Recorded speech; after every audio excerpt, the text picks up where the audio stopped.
السلام علیکم.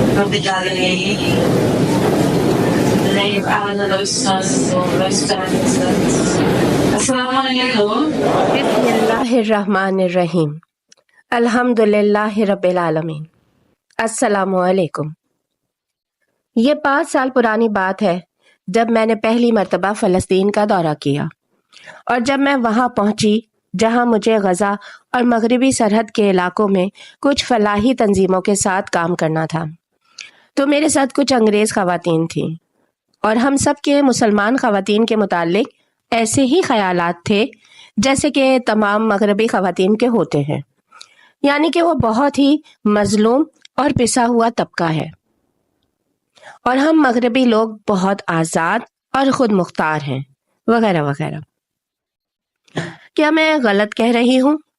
ایسا ہی ہے نا؟ اور پچھلے 1 ہفتے سے میرے اسلام قبول کرنے کی خبر سن کر میں جو اپنی ساتھی خواتین صحافیوں اور کالم نگاروں کی چیخیں سن رہی ہوں، تو محسوس کرتی ہوں کہ ہمارا نظریہ مسلم خواتین کے متعلق بہت ہی دقیانوسی ہے.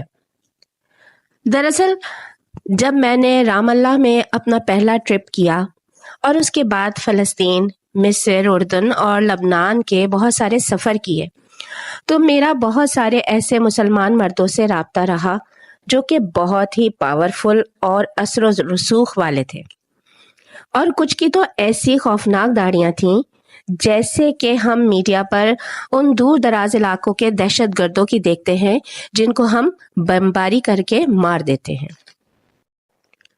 حیران کن طور پر، بہرحال میرے لیے تو وہ حیران کن ہی تھا، میں نے اس دوران بہت ساری خواتین کے ساتھ بھی کام کیا جن میں سے اکثر نے اپنے سر اسکارف سے ڈھاکے ہوئے تھے، اور وہ بہت ہی پاورفل پوزیشن پر کام کر رہی تھیں. آپ میرا یقین کیجئے، مسلم ممالک کی خواتین بھی پڑھی لکھی ہو سکتی ہیں، اور وہ بھی مختلف دفاتر میں اتنے گھنٹے ہی کام میں سر کھپاتی ہیں جتنے گھنٹے کے ہم یورپین خواتین کرتی ہیں. حتیٰ کہ بعض دفاتر میں وہ اپنے ہی ہسبینڈ کی باس ہوتی ہیں، اور ان کے شوہر دفتر میں سر جھکا کر اپنی باس کی بات سنتے ہیں، اور گھر کے اندر وہ اپنی بیویوں کے بہترین دوست ہوتے ہیں. وہ یعنی مسلم مرد اپنی بیویوں کی تعظیم کرتے ہیں اور گھر کی صفائی ستھرائی، کھانا پکانے میں ان کی مدد کرتے ہیں. کیا مسلم مردوں کا ایسے اپنی خواتین کی سرپرستی کرنا آپ کے لیے متاثر کن نہیں ہے؟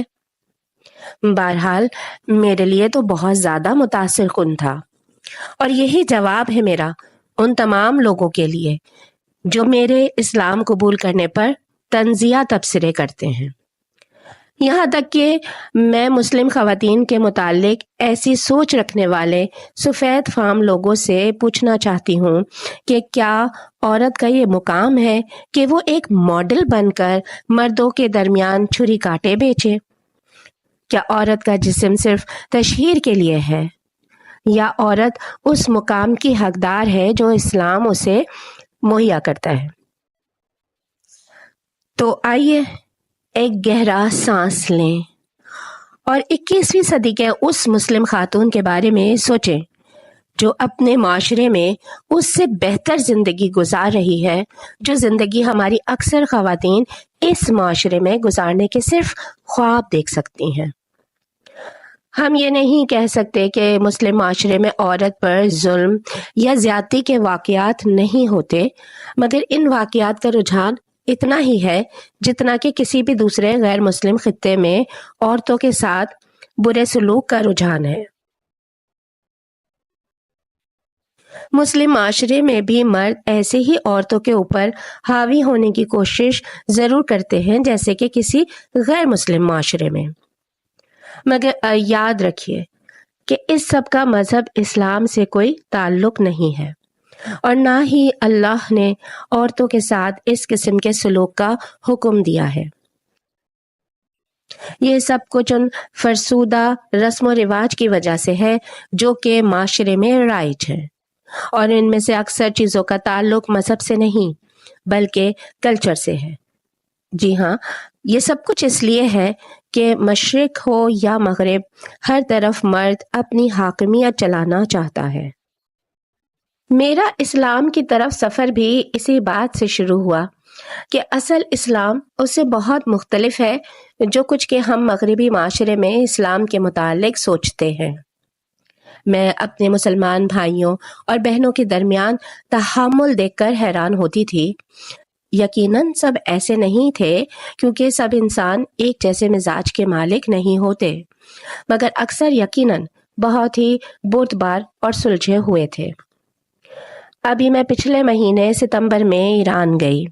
وہاں میں نے مسلمانوں کو مسجد میں دیکھا کہ وہ کیسے اپنے ہاتھ، منہ اور پاؤں وغیرہ دھوتے ہیں، پھر وہ اللہ کے سامنے مناجات کے لیے کھڑے ہوتے ہیں، وہ جھکتے ہیں اور مراقبہ کرتے ہیں۔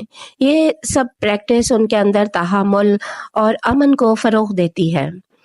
یہ سب دیکھ کر مجھے انگریز اداکار رچرڈ کی فلم یاد آ گئی جس میں دکھایا گیا تھا کہ کیسے بدھ مت کے پیروکار اپنے اعضاء کو دھوتے اور گھٹنوں کے بل مراقبے میں بیٹھتے اور ایسا روحانی عمل کرتے تھے جس سے ان کے اندر امن اور تحمل کا مادہ فروغ پائے اور ان کے اندر کا جانور ختم ہو جائے۔ وہ سب کچھ جو میں نے فلموں میں دیکھا تھا اس کی اصل حقیقت میں اسلام میں اپنی آنکھوں کے سامنے دیکھ رہی تھی۔ مسلمانوں کی اذان امن اور تحمل کے الفاظ سے گونجتی ہے۔ مسلمان جب کوئی کام شروع کرتے ہیں تو بسم اللہ پڑھتے ہیں اور خدا کے رحمان اور رحیم یعنی امن و سکون والی صفت کا ذکر کرتے ہیں۔ وہ جب ایک دوسرے سے ملتے ہیں تو سلامتی اور رحمت کی دعا السلام علیکم کے کلمات ادا کرتے ہیں۔ میں نے اپنی عملی زندگی میں غیر محسوس طریقے سے ڈیئر گاڈ کی جگہ ڈیئر اللہ کہنا شروع کر دیا۔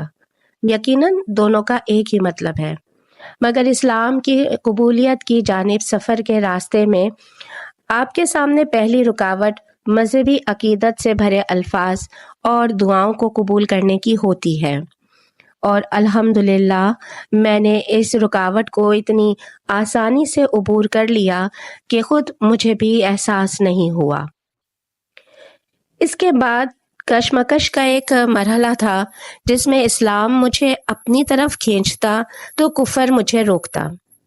اس مرحلے کو مسلمانوں کی گرم جوشی اور اس محبت نے ختم کر دیا جو کہ مجھے ہر طرف سے ہر مسلم معاشرے میں ملی، اگرچہ کہ میں اس وقت تک غیر مسلم ہی تھی۔